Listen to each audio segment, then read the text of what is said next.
Kegiatan KTT WWF ke-10 di Bali adalah kemenangan diplomatik Indonesia di kancah internasional. Lewat kegiatan ini, mulai dari adat budaya Indonesia ditampilkan sebagai promosi untuk mengundang makin banyak turis datang ke tanah air. Kesejahteraan alam, mulai dari tumbuhan, hewan, hingga manusia diseimbangkan lagi. Pergerakan ekonomi juga terjadi di segala sektor, sampai penandatanganan berbagai proyek dan hibah, dan masih banyak hal-hal bermanfaat lainnya. Semuanya ini jelas akan mendatangkan dampak yang sangat berharga bagi Indonesia saat ini maupun untuk generasi mendatang.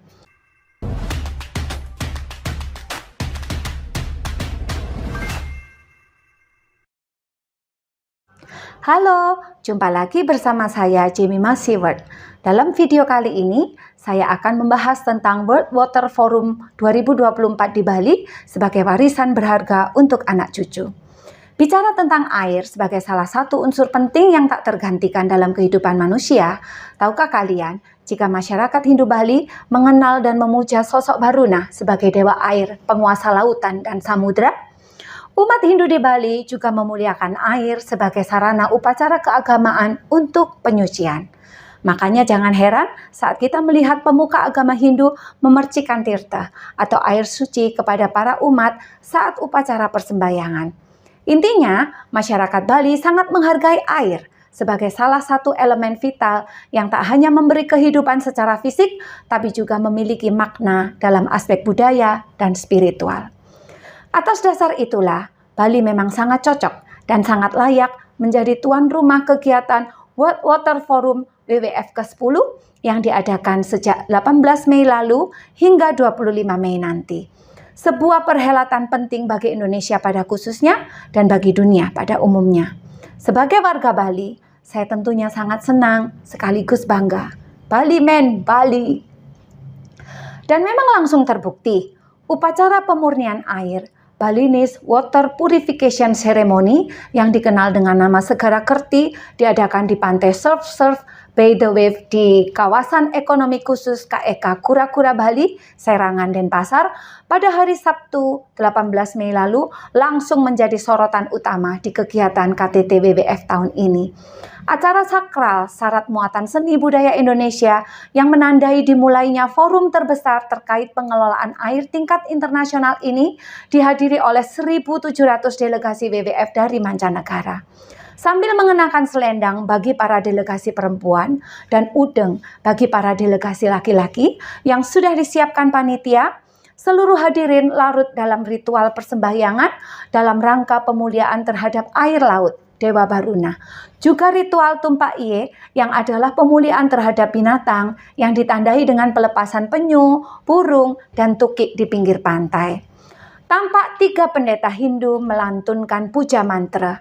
Tarian dan gamelan Bali juga ditampilkan secara apik oleh 300 seniman terdiri dari 60 penabuh, 100 penari rejang, 30 penari baris cerekuak, 80 penari kecak, 5 penari sangyang, 10 penari sangyang dedari, dan sisanya adalah kru dari Sanggar Paripurna Belah Batu Gianyar.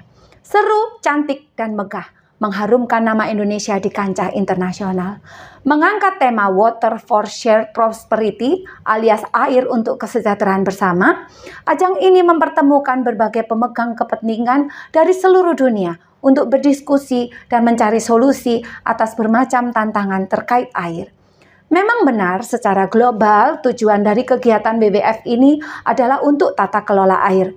Tapi dalam prakteknya ada banyak hal penting yang akan terkena dampak positif mulai dari kelestarian alam, terpeliharanya satwa, dan masyarakat umum Bali itu sendiri. Just info, Perhimpunan Hotel dan Restoran Indonesia mengaku jika kamar hotel mereka di Bali sudah penuh di booking puluhan ribu tamu undangan.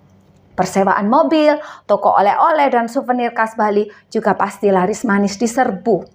Perekonomian Bali yang sempat lumpuh gara-gara COVID-19 terus bergerak naik dengan adanya kegiatan-kegiatan berskala nasional maupun internasional semacam ini. Belum lagi berbagai kebijakan yang mendatangkan manfaat bagi dunia dalam mengelola ketersediaan air pasti akan segera dihasilkan di ajang WWF ini. Puji Tuhan. Indonesia sendiri sangat mendorong diwujudkannya tata kelola air yang inklusif, dan berkelanjutan. WWF ke-10 harus menjadi momentum negara-negara dunia untuk merevitalisasi aksi nyata dan komitmen bersama dengan berbagi pengetahuan, mendorong solusi inovatif, serta mewujudkan manajemen sumber daya air terintegrasi. Secara garis besar, Indonesia akan mengangkat 4 hal di ajang WWF ke-10 ini, yaitu pertama, penetapan World Lake Day. 2. Pendirian Center of Excellence di kawasan Asia Pasifik untuk ketahanan air dan iklim. 3. Tata kelola air yang berkelanjutan di negara-negara pulau kecil. Dan 4. Penggalangan proyek-proyek air untuk memastikan komitmen politik menjadi aksi nyata. Diperkuat dengan pernyataan Presiden Jokowi bahwa air bukan sekedar produk alam, tapi merupakan produk kolaborasi yang mempersatukan semuanya, sehingga butuh upaya bersama untuk menjaganya.